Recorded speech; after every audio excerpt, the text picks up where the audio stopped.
Baik, halo semuanya yang pada kesempatan kali ini melihat ataupun menjadi penonton dalam pembahasan yang akan saya bahas pada kesempatan kali ini.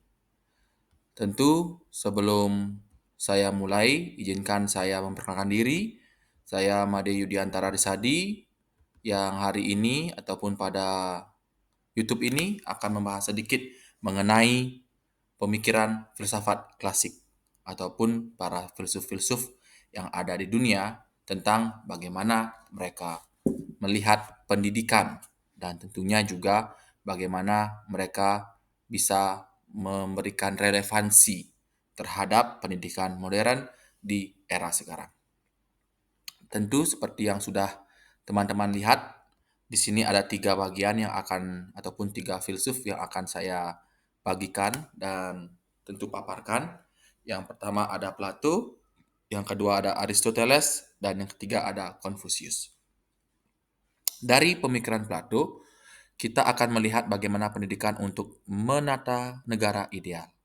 Kemudian Aristoteles, bagaimana pendidikan sebagai pengembangan akal dan etika. Kemudian Confucius, bagaimana pendidikan untuk menghapuskan kebodohan masyarakat atau di tengah masyarakat. Oke, baik yang pertama, kita akan melihat pemikir filsafat klasik dari Plato. Tentu ini merupakan warisan yang ataupun salah satu terbesar di filsafat barat. Ya, pemikiran ini menggambarkan pendidikan sebagai instrumen utama untuk menata negara yang adil dan harmonis. Plato meyakini bahwa akar dari ketidakteraturan dan ketidakadilan dalam masyarakat berasal dari ketidaktahuan. Oleh sebab itu, pendidikan bukan sekadar instrumen pengajaran keterampilan, melainkan merupakan jalan menuju pemahaman hakiki tentang keadilan dan kebaikan. Biografinya juga sudah bisa dilihat di layar. Dan selanjutnya, ya tujuan ataupun pemikiran Plato ini memiliki harapan yang dibagi menjadi dua tahapan. Yang pertama, tentu pendidikan dasar yang mencakup musik, kemudian ada sastra, gimnastik, dan pendidikan ini bertujuan untuk membentuk karakter dan keharmonisan jiwa dengan menanamkan nilai-nilai keutamaan. Dan tentunya yang kedua, tahap lanjutan melibatkan matematika, geometri, astronomi, dan filsafat. Tahapan ini bertujuan melatih pemimpin intelektual yang mampu memahami konsep-konsep abstrak dan hakikat kebenaran.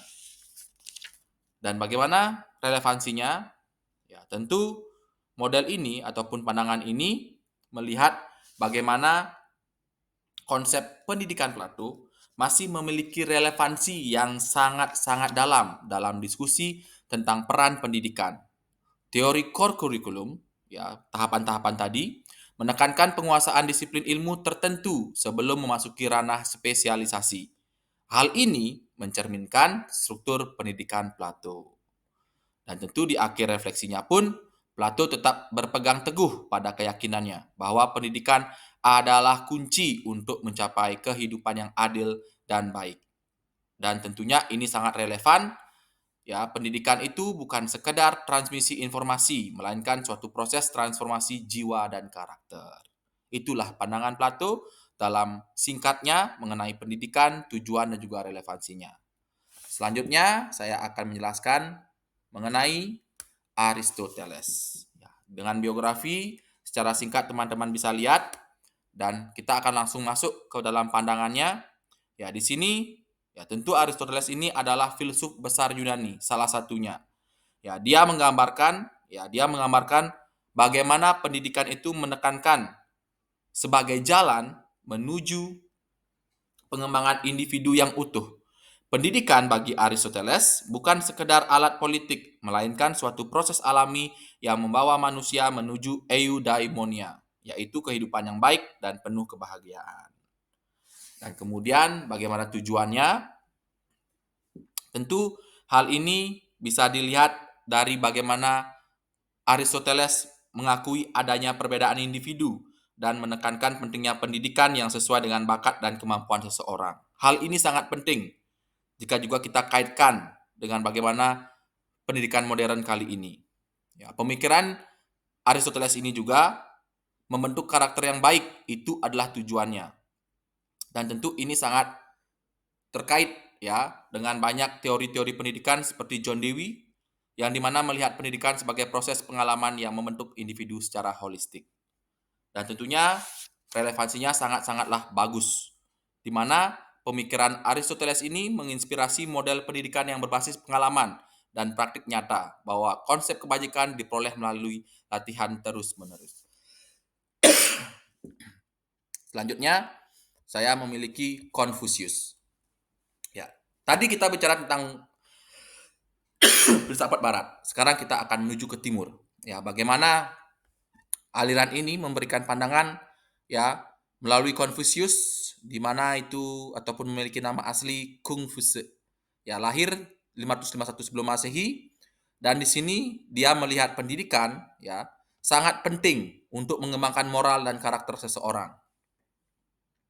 Ya, Confucius percaya bahwa perkembangan manusia adalah proses menciptakan kebajikan moral yang memungkinkan seseorang hidup harmonis dan juga cakap dalam masyarakat.